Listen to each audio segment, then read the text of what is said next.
Libro Hechos de los Apóstoles, capítulo 36, Apostasía en Galacia. Mientras estaba en Corinto, Pablo tenía motivo de seria aprensión concerniente a algunas de las iglesias ya establecidas, por la influencia de falsos maestros que se habían levantado entre los creyentes de Jerusalén. Se estaban extendiendo rápidamente la división, la herejía y el sensualismo entre los creyentes de Galacia. Esos falsos maestros mezclaban las tradiciones judías con las verdades del Evangelio, haciendo caso omiso de la decisión del Concilio General de Jerusalén. Instaban a los conversos gentiles a observar la ley ceremonial. La situación era crítica. Los males que se habían introducido amenazaban con destruir rápidamente a las iglesias gálatas. El corazón de Pablo se sintió herido y su alma fue conmovida por esta abierta apostasía de aquellos a quienes había enseñado fielmente los principios del Evangelio.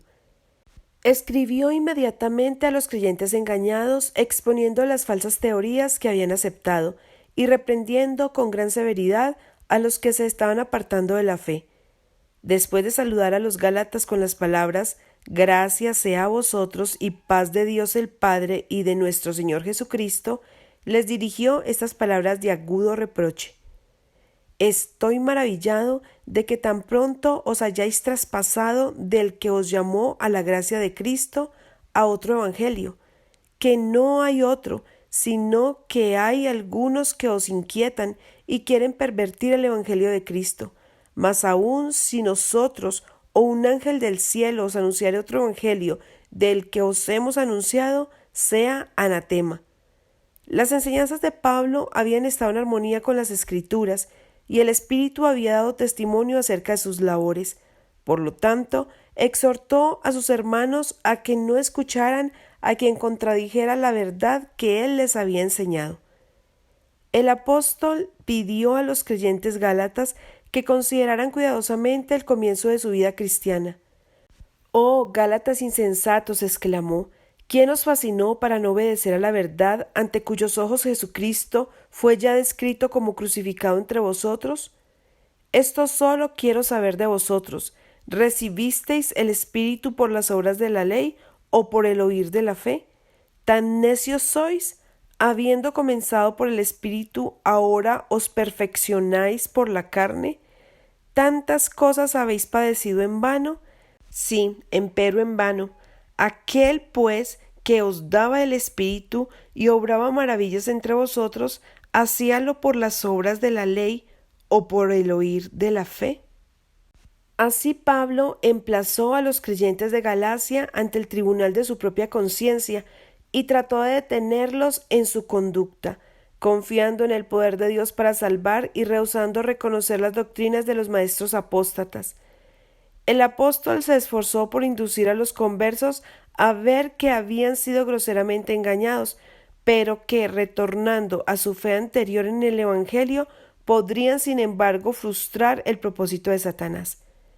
Tomó partido firmemente del lado de la verdad y la justicia, y su suprema fe y confianza en el mensaje que predicaba ayudaron a muchos cuya fe había fallado a recuperar su lealtad al Salvador.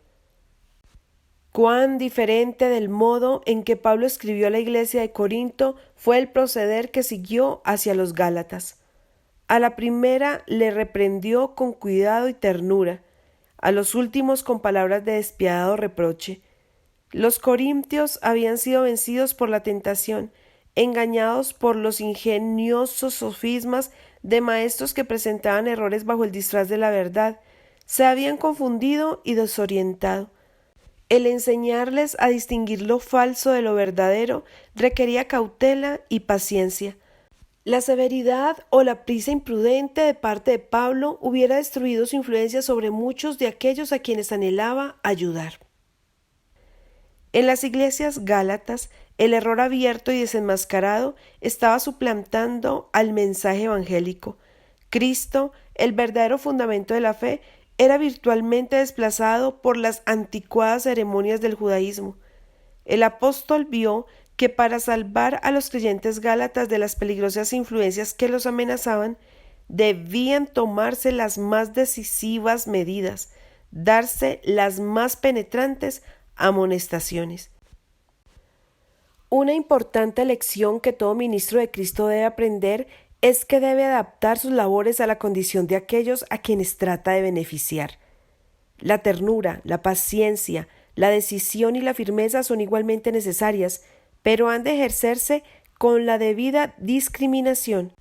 El tratar sabiamente con diferentes clases de mentes en diversas circunstancias y condiciones es un trabajo que requiere sabiduría y juicio iluminados y santificados por el Espíritu de Dios. En su carta a los creyentes gálatas, Pablo repasa brevemente los principales incidentes relacionados con su propia conversión y primera experiencia cristiana. Por este medio trató de demostrar que fue por una manifestación especial del poder divino como él fue inducido a ver y recibir las grandes verdades del Evangelio. Fue por instrucción recibida de Dios mismo como Pablo fue inducido a reprender y amonestar a los gálatas en tan solemne y positiva manera. Escribió no con vacilación y duda, sino con la seguridad de la firme convicción y del conocimiento absoluto.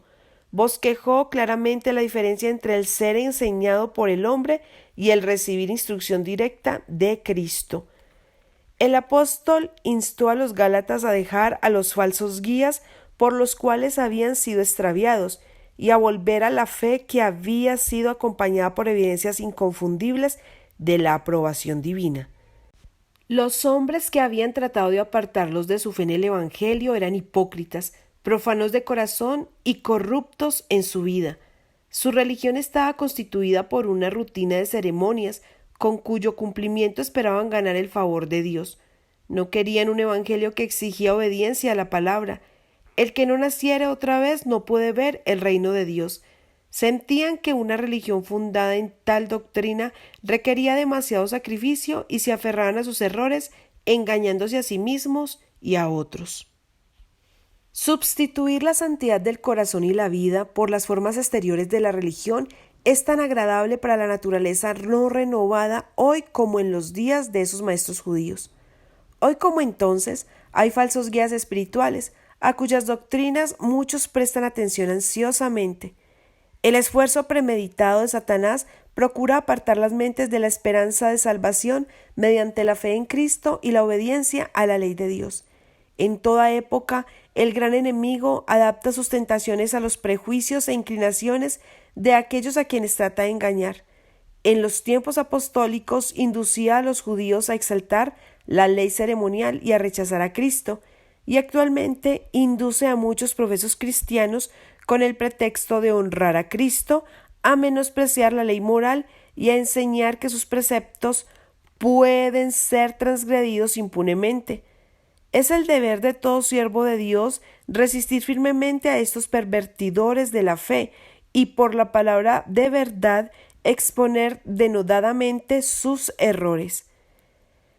En su esfuerzo por recuperar la confianza de sus hermanos gálatas, Pablo vindicó hábilmente su posición como apóstol de Cristo.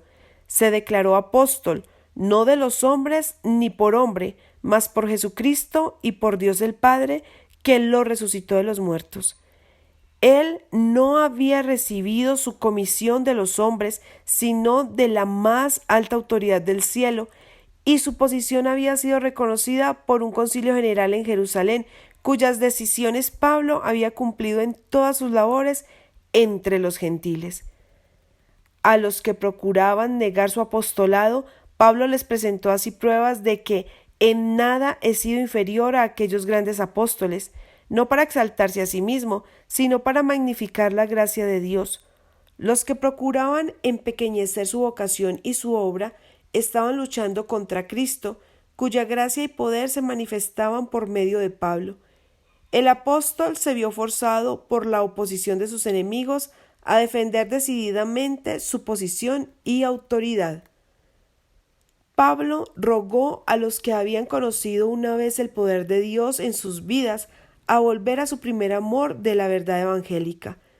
Con argumentos irrefutables les presentó su privilegio de llegar a ser hombres y mujeres libres en Cristo, por cuya gracia expiatoria todos los que se entregan plenamente son vestidos con el manto de su justicia.